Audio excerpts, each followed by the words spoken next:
चंद्र गुप्त की दूसरी कविता भारत की श्रेष्ठता, जो कि भारत भारती से ली गई है।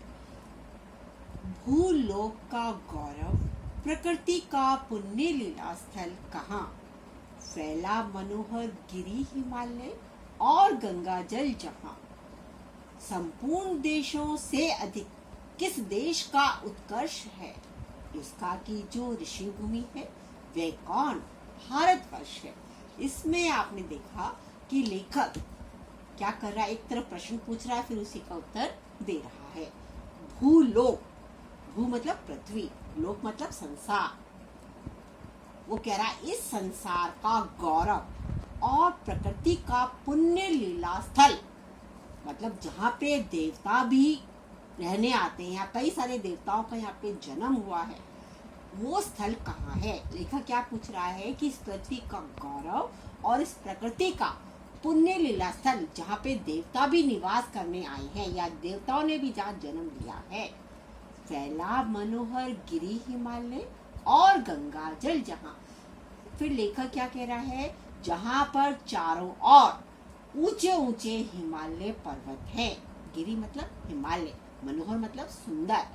जहाँ हिमालय ने इस भूभाग को, इस पृथ्वी को या इस भारत को घेर रखा है।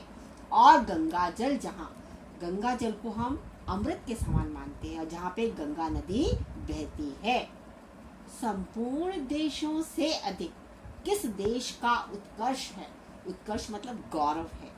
कह रहे पूरे संसार में ऐसा कौन सा देश है जिसका सबसे अधिक उत्थान हुआ है, विकास हुआ है, और जो सबसे अधिक महान है, उसका की जो ऋषि भूमि है वे कौन, भारतवर्ष है। वो कह रहा है उसका कौन सा, जहाँ पर ऋषि भूमि, ऋषियों ने यहाँ पे जन्म लिया है, जहाँ पे ऋषि ने तपस्या की है। और ऋषियों ने तपस्या कहाँ पे की है, वह कौन, ये भारतवर्ष ही है। उस समय जब ये कविता लिखी गई थी, उस समय हमारा देश गुलामी की जंजीरों में जकड़ा हुआ था।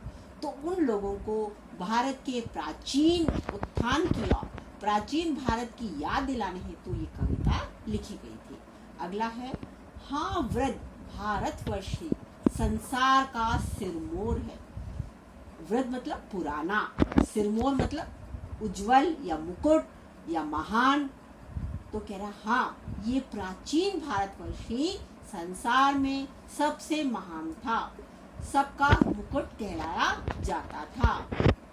ऐसा पुरातन देश कोई विश्व में क्या और है, कि ऐसा पुराना देश, ऐसा प्राचीन देश जिसमें इतनी उन्नति की हो, ऐसा कोई विश्व में और कोई देश है क्या। भगवान की भवभूतियों का ये प्रथम भंडार है। वो कह रहे भगवान ने यहाँ पे स्वयं जन्म लिया है, और कई महान लोगों ने यहाँ पर जन्म लिया है, और यहाँ पे कई सारे खनिज भंडार हैं। विधि ने किया नर सृष्टि का पहले यही विस्तार है। कह रहे भगवान ने भी सबसे पहले मनुष्य को जन्म भी यही दिया था, अर्थात या मनुष्य की सभ्यता सबसे पहले यही विकसित हुई थी। भारत ही ऐसा था जिसे हम विश्व गुरु के नाम से भी जाना जाता है, और सबसे पहले सभ्य भारत, संसार में सभ्यता का प्रचार भी हमारे भारतवर्ष ने ही किया था। यह पुण्य भूमि, इसके निवासी आर्य हैं, विद्या कला कौशल सबके जो प्रथम आचार्य हैं। कह रहे ये भारत भूमि बहुत ही पुण्य है। क्यों, क्योंकि यहाँ पे आर्य जाति निवास करती थी। आर्य जाति ही प्रथम सभ्यता के प्रथम गुरु माने जाते हैं। उनके क्या क्या लक्षण थे, उनमें विद्या बहुत प्राप्त की थी उन्होंने, सभी तरह की कलाएं और उनको कौशल प्राप्त थे, और सबके जो प्रथम आचार्य थे। तो संसार के प्रथम गुरु, विश्व गुरु के नाम से भी भारत को जाना जाता था। संतान उनकी आज यद्यपि हम अधोगति में पड़े। कह रहे हम भी आर्य जाति की संतान है, लेकिन आज हम बहुत निम्न स्थिति में पड़े गए। अधोगति मतलब हमारी निम्न स्थिति हो गई है, हम गुलामी की जंजीरों में जकड़े हुए हैं। पर चिन्ह उनकी उच्चता के आज भी कुछ हैं खड़े। कह रहे लेकिन हमारा जब देश विश्व गुरु के नाम से जानता था, हमारी सभ्यता इतनी उच्च थी, पर उसके कुछ न कुछ गुण तो आज भी हमारे अंदर अवश्य होंगे और हमें उन गुणों को याद करके अपने देश को गुलामी से आजादी दिलानी है। तो आज प्रश्न भी अपन कर लेते हैं। पहला छोटा प्रश्न है, यशोधरा का काव्य रूप क्या है? ये आपने लिखना है। आपको बता रखा है यशोधरा काव्य रूप क्या, खड़ी बोली में ये आपने बताना है। यशोधरा दुखी क्यों हो रही थी?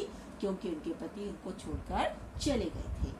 भारतवर्ष अन्य देशों का सिरमौर क्यों है? क्योंकि यहाँ पे भारतीय जाति थी सबसे ज्यादा, विश्व गुरु थी क्योंकि उनको सबसे बड़ी सभ्यता थी यहाँ पे, इसीलिए भारत को अन्य देशों का सिरमौर कहते हैं। भारतवर्ष को प्रकृति का पुण्य तीर्थस्थल क्यों कहा जाता है? क्योंकि यहाँ पे अनेक ऋषियों ने, अनेक महान पुरुषों ने जन्म लिया था। अब आया लघुत्तरात्मक प्रश्न भी करने हैं आपने। यशोधरा की मूल संवेदना को आपने शब्दों में लिखना है। दूसरा है, दुखी न हो इस जन के दुख से। पंक्ति में यशोधरा ने जन शब्द का प्रयोग किसके लिए किया है? आपको भी मैंने बताया, दुखी न हो इस जन के दुख से। जन किसके लिए कहा है? यशोधरा ने अपने लिए ही कहा है। उपालम मैं किस मुख से, ये यशोधरा ने क्या कहा कि जब मेरे पति मुझे कह के ही नहीं गए तो मैं किस मुख से उन्हें उपालम दूं, किस मुख से उनकी उपासना करूं या किस मुख से उन्हें कहूं। चौथा है, कवि ने भारतवर्ष को भूलोक का गौरव क्यों बताया? आपको अपने शब्दों में लिखना है। अगला आया निबंधात्मक प्रश्न। यशोधरा के पठित काव्यांश के आधार पर यशोधरा की चारित्रिक विशेषताओं का वर्णन करना है। अगला है, मैथिली शरण गुप्त को राष्ट्रकवि क्यों कहा जाता है? ये भी लिखना है आपने। भारत की श्रेष्ठता में अभिव्यक्त भावों को अपने शब्दों में लिखना है। भारतवर्ष के अतीत की विशेषताओं पर आपने प्रकाश भी डालना है।